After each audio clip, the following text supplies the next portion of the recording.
I am so grateful for my au pair experience. It gave me the opportunity to live in Paris for a year, but at the same time, it was one of the most challenging years of my life. Today, I wanted to give you some reasons to be an au pair and some things that you definitely need to think about before investing your time into spending your year or your next couple months abroad.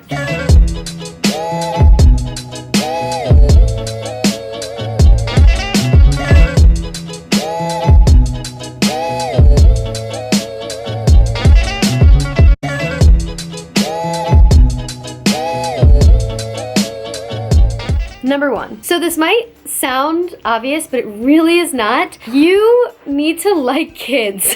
If you don't like kids, you need to at least be a creative person and need to be able to spend a lot of time with them. And to do this, I highly recommend you do babysitting and you go out, feel out what it's like to actually be a nanny. One of the mistakes that I made before becoming an au pair was thinking that I had enough childcare experience. And I did. I technically did, and I was totally ready. I had worked at, if you're American, Build-A-Bear Workshop as one of my first jobs, but I also spent lots of time babysitting, is what I thought I had experienced.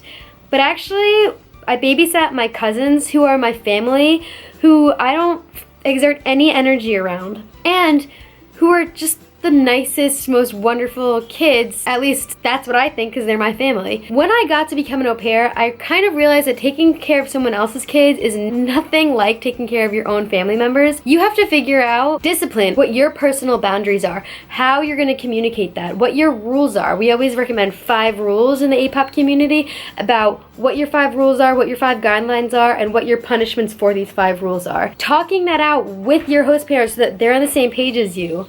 All of these things are things that you don't think about going into the childcare experience, but they make or break your experience as an au pair. In addition, as an au pair, you're spending up to 25, 45 max hours a week with your kids. That's exceptional for vacations and things. We'll talk about that in other videos.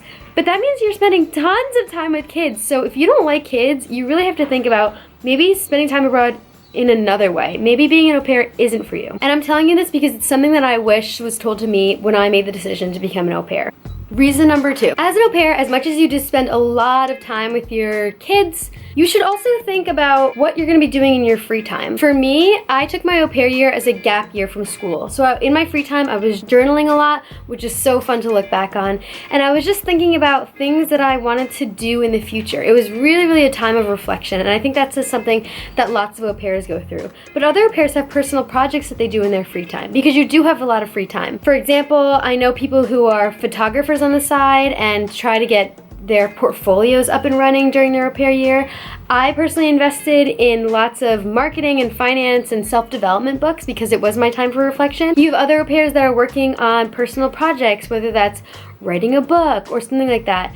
Find a project to do on the side during your au pair year that you can invest in during your free time. The third thing you need to think about as an au pair is your adaptability. I can say that I am now a very adaptable person, and I had a base as an adaptable person because I've done lots of theater and artistic stuff. But I didn't realize just how adaptable you have to be as an au pair, and that's because you're coming into a new culture, a new language. You have to be accepting of the fact that you're gonna be a beginner and you're gonna be completely lost for a couple weeks, a couple months. Knowing what your family needs and how you can adapt to their needs and adapting to your new culture and your new world and your new friends and your new community and your new family, all of that takes lots of patience and lots of self-awareness and lots of communication. So just know that you need to be adaptable as a person and have patience if you're wanting to be an au pair. It's a big part of the job. Fourth thing, and the last thing, is do you need to speak French to become an au pair in France? This is a question that we get a lot, and the answer point blank is no. When I became an au pair, I didn't know any French. I took Latin in high school, and it was the dumbest decision of my life, but I knew that I wanted to learn French. If you don't know French, you at least need to have the desire to want to learn about the culture, want to learn about your French family, want to learn what their traditions are, and look at that with an open mind and know that you are coming at this culture from a bias from your American culture. So being able to have an open mind and open spirit about these new cultural contexts and situations that you're going through, and having a desire to actually try to learn the French language is really, really, really important, because it's not only important for you and for your situation and for your well-being in your new country, but it's important for your host family too, because your host family wants you to have a good experience and they want to know that you actually care about being there. You're not there to just travel and do whatever you want. You're there to watch their kids, have a good relationship with their kids, learn about their culture, and ask them questions about what the differences are between your culture and their culture. And these conversations are super fun. I have been living in France on and off for 6 years, and I still have a blast having these conversations. And you get to learn Anglicisms that you can't say when you're trying to learn the French language. Like, for example, when I first was trying to describe soups and boxed soups in America and how there's a lot of preservatives in them in French, I used the word préservatif. And that was the day that I learned préservatif in French does not mean preservatives, it means condom. Okay, so with that, know that if you are fumbling in French and you're trying to make the decision about whether or not to be an au pair, you are not alone. Join the APOP community, Au Pair Paris. Watch videos on our channel to get more of your questions answered, and check out our website, www.aupairparis.com. I hope this video helps you, and I'll see you in the next. Ciao for now. Bye!